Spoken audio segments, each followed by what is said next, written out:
कांग्रेस भी कह रही है कि हम 200 सभी सीटों पर चुनाव लड़ेंगे। क्या लगता है कि इस तरह का जो मतभेद पैदा हो रहा है? लड़ना चाहिए, पार्टी है तो पूरी सीटों पर लड़ना चाहिए।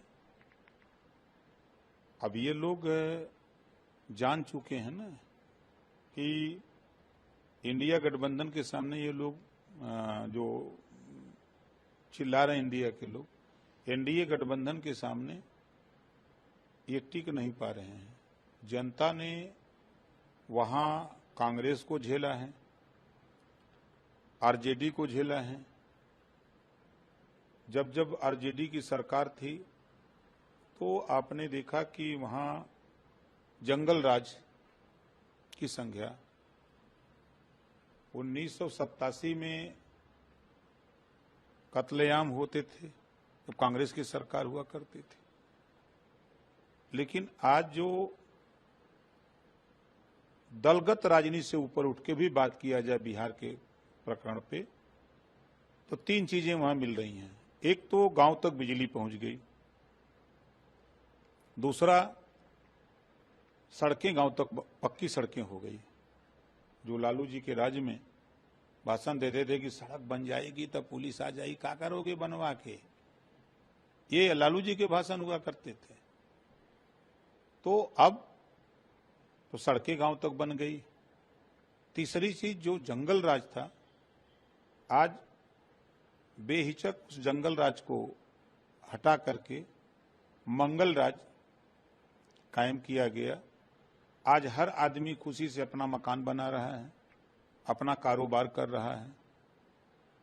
जंगल राज में था कि अगर आपने मकान की नींव खोद दी तो माफिया गुंडा पहुंच जाते थे कि कुछ माल इधर नहीं तो फिर मकान अंदर नहीं बनने देते थे। जान से अगर वो नहीं उनकी बात मानता था तो फिर गोली का शिकार होता था। ये था लालू जी का राज, कांग्रेस का राज।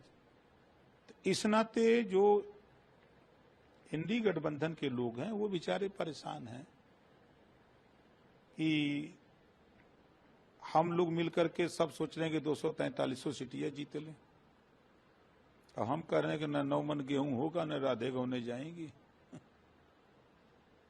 बड़ा मुश्किल है। देखिए, हम भी वहां एक साल के अंदर 42 बड़े कार्यक्रम किए, बड़ी बड़ी रैली, चाहे नवादा हो, गया हो, पटना हो, किशनगंज हो, चाहे कटिहार हो, अररिया हो, पूर्णिया हो, मधेपुरा हो, चाहे सिवान, आरा, छपरा, भभुआ, कैमूर, बक्सर, पश्चिमी चंपारण, पूर्वी चंपारण किया, बेतिया किया, नवादा किया, नालंदा किया, गोपालगंज किया, 42 बड़ी रैली किया।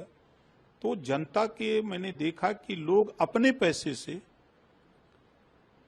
रैलियों में आते हैं और एक आस्था और विश्वास के साथ कि नहीं, हमारा नेता हमारे लिए लड़ रहा है। आज स्थिति आप जाके देखिए, आज भी ऐसे लोग वहां हैं जिनको बसने के लिए जमीन नहीं है। शिक्षा का स्तर गरीबों में नगण्य है, नहीं के बराबर है। आज स्वास्थ्य को लेकर के चिंतित हैं लोग।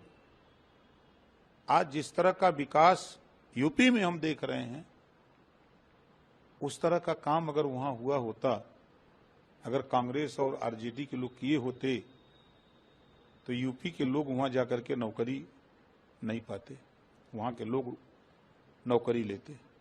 तो ये चीजें वहां देखिए, गरीब कमजोर को क्या चाहिए? रोटी, कपड़ा, मकान, शिक्षा और दवाई। गरीब को यही चाहिए।